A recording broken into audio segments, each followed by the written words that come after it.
A lot of founders have to spend too much time to actually even get the chance to speak to the right people. Visibility is actually a greater challenge for a lot of founders than actually getting the funding itself.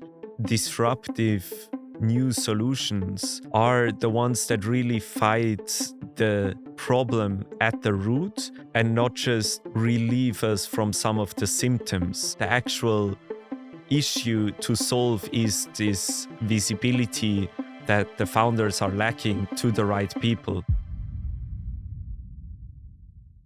Welcome back to CEO Behind the Scenes.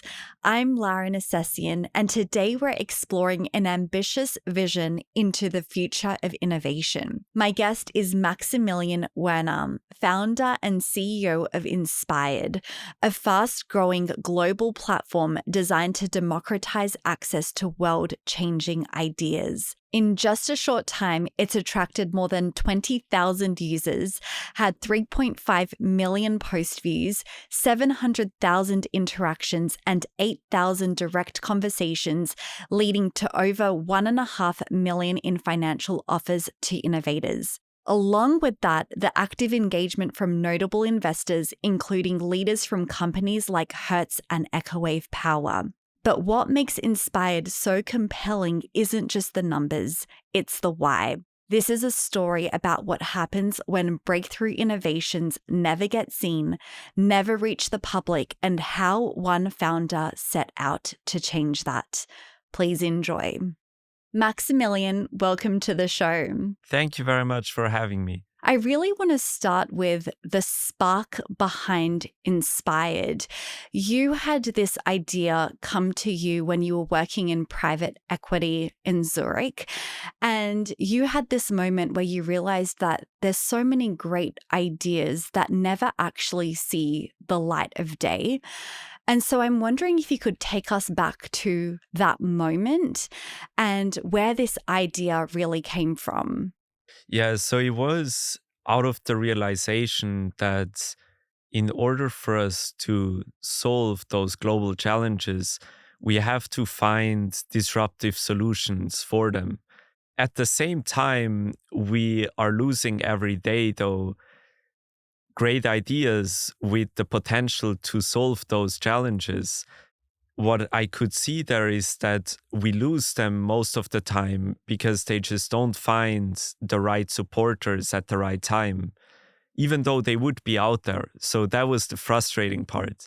So it just felt like there is a quite big disconnect. It seemed too unlikely that those people would actually meet because, for example, how it was in the private equity office where I was working at, they received even like physical letters and like phone calls and emails all the time from founders wanting to pitch their project. Most of the time, it was really not a match at all. When we spoke then to the founders, I could sometimes also ask them how they managed to actually do this on scale, and they couldn't really. And this idea and this vision that you had, tell me about the journey to actually bring this to life. Because as I mentioned in the intro, you've seen such immense growth and impact in quite a short period of time. What did that journey look like for you from having this idea to bringing it to fruition and the impact that you're seeing today?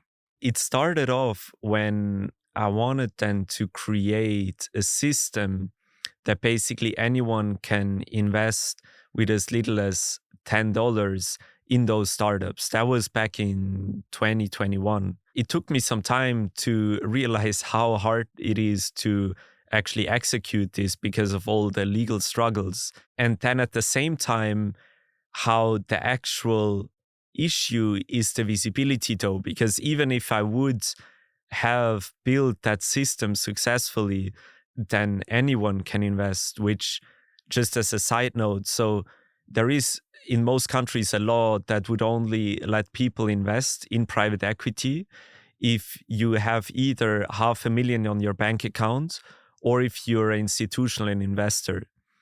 And I perceive that always a bit as useless because, in my opinion, if people want to take a risk, they will anyway do it. But then they put it maybe in volatile stocks in case they lose it. It helps no one. Whereas with the startups, at least we as humanity could try something and we gave somebody a chance. So I was then realizing that the actual issue to solve is this visibility that the founders are lacking to the right people.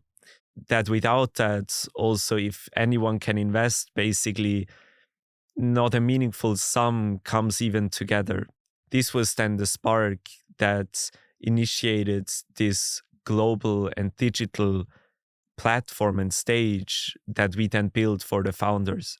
Yes. And one of the things that, just on that point, that I read about in your journey, one of the principles that you've spoken to is this concept that visibility is actually a greater challenge for a lot of founders than actually getting the funding itself.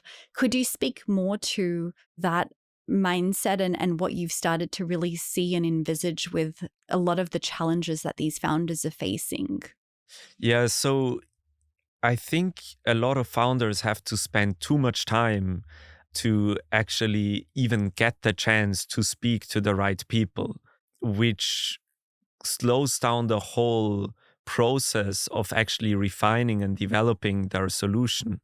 Therefore, what we build is a stage that anyone can access and where you can pitch and showcase your solutions in form of a video and image and indicate what resources you need to drive it forward. In that way, we want to make it much easier for them that they can actually just pitch in the most effective way and reach as many relevant people as possible. The other piece that you touched on, which I think is so important, is the fact that you really set out to democratize private equity. Because as you touched on, there were these regulations in place that made it very challenging for people to invest in these types of businesses and companies and really get them off the ground.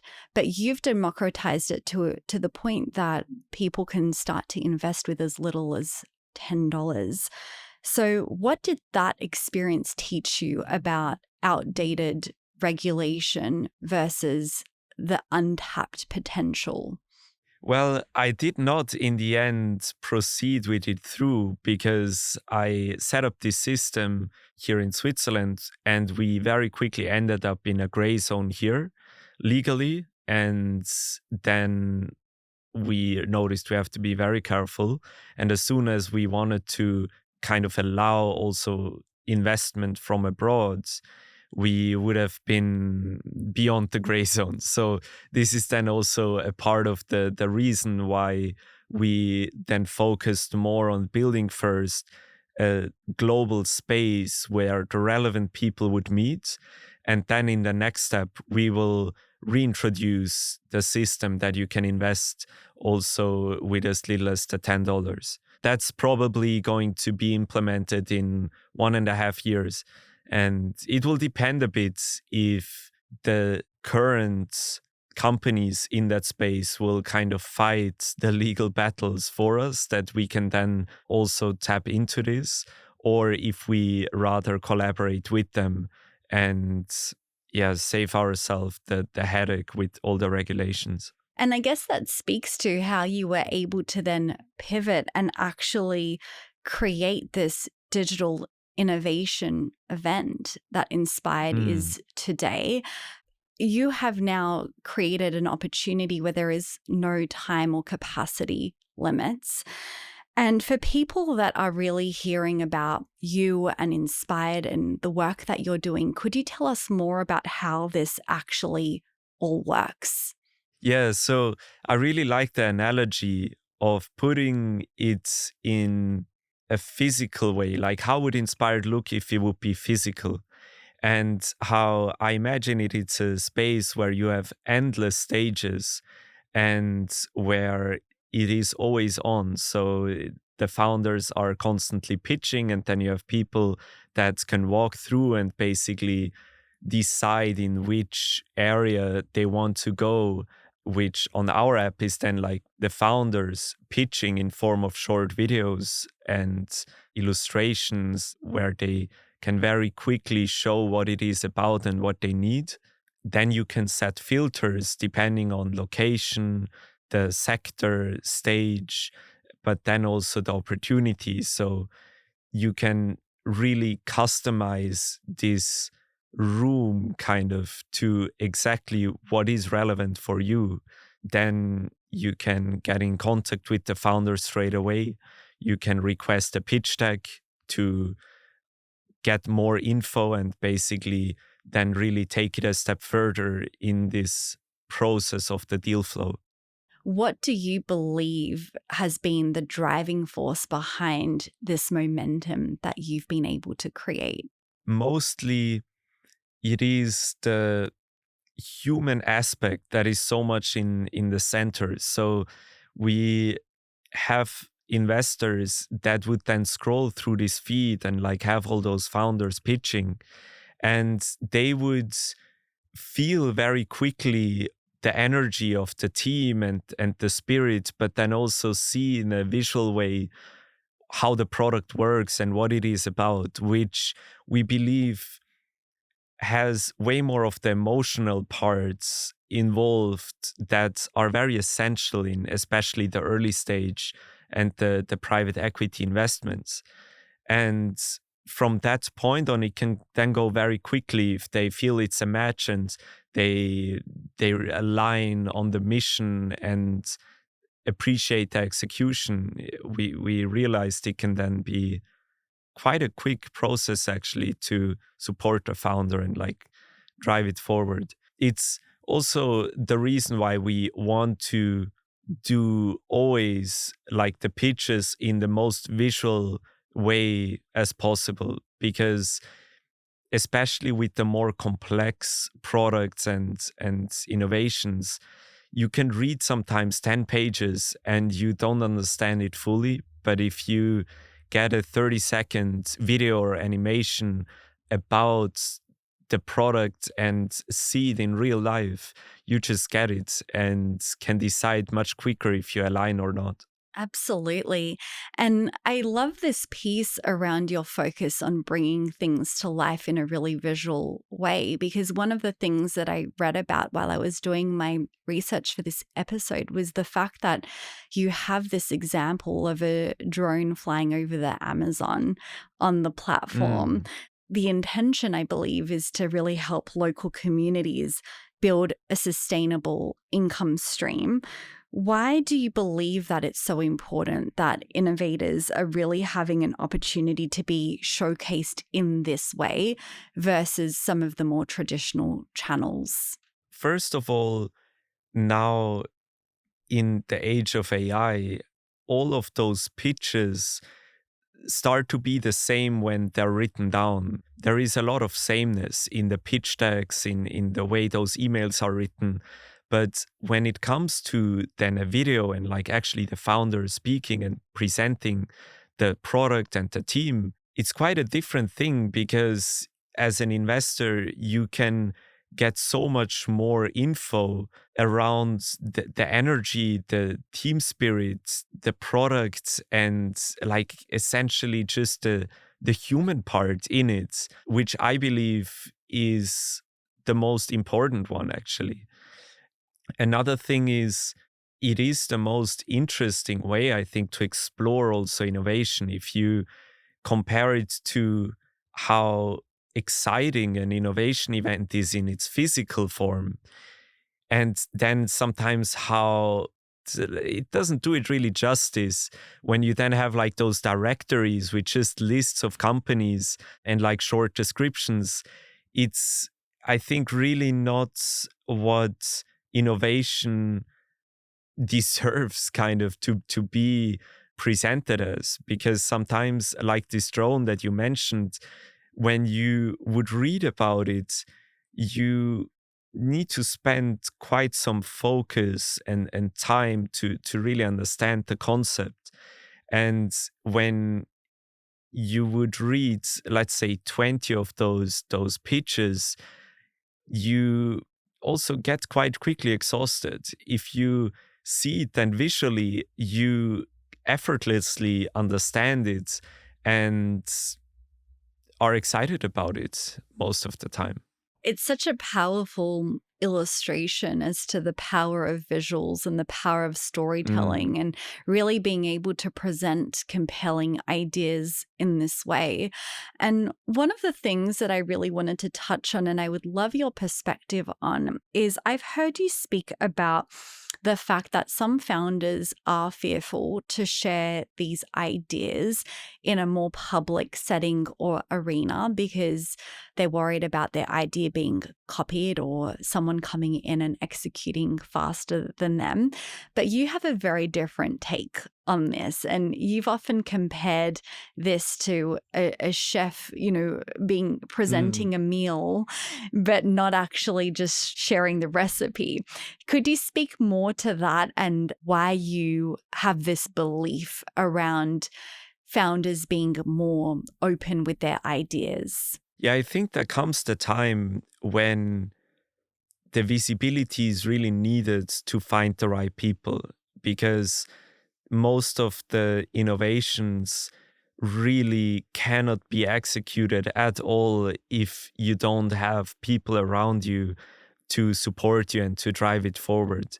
I think the same is with like a chef that has been talking about how great the cooking is. At some point, you need to give people a piece of it to try. And it doesn't mean that you need to let them into the kitchen and like show them basically your recipe book and everything. But if you just give a piece to try, I think it attracts then the people that really like your cooking and that want to be with you on this journey. I love that analogy so much. It's like keeping the secret sauce whilst presenting the meal. Yeah, yeah, exactly. Yeah. I think this is what it is about, especially nowadays. It can be so easy with the phone. You can just like take a quick video of the prototype and like use basically this amazing opportunity that nowadays we have so good cameras, we're all connected with each other. And if you just take a quick video of a prototype, explain it, and show how it works on that level that you're comfortable with, I think it's never a wrong idea. Yes, I love that. And I want to speak to, innovation and really looking forward to what's next in the next decade. And I'm curious to know from your perspective what global problems you believe will actually be solved through innovation rather than, as you say, regulation or policy. I mean, in my opinion, innovation is the only real way of how to even solve the problems and challenges. Because, in my opinion, the disruptive new solutions are the ones that really fight the problem at the root and not just basically relieve us from some of the symptoms, as it is with like the incremental improvements.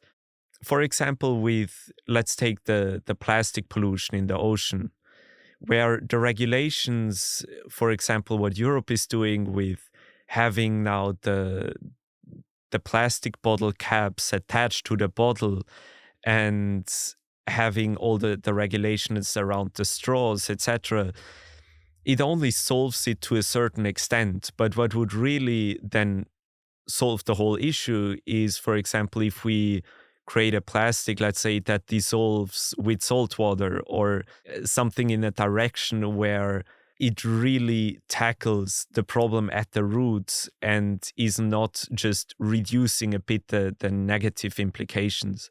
And how do you believe that we would best prepare societies and not just businesses for these types of transitions and innovations to come?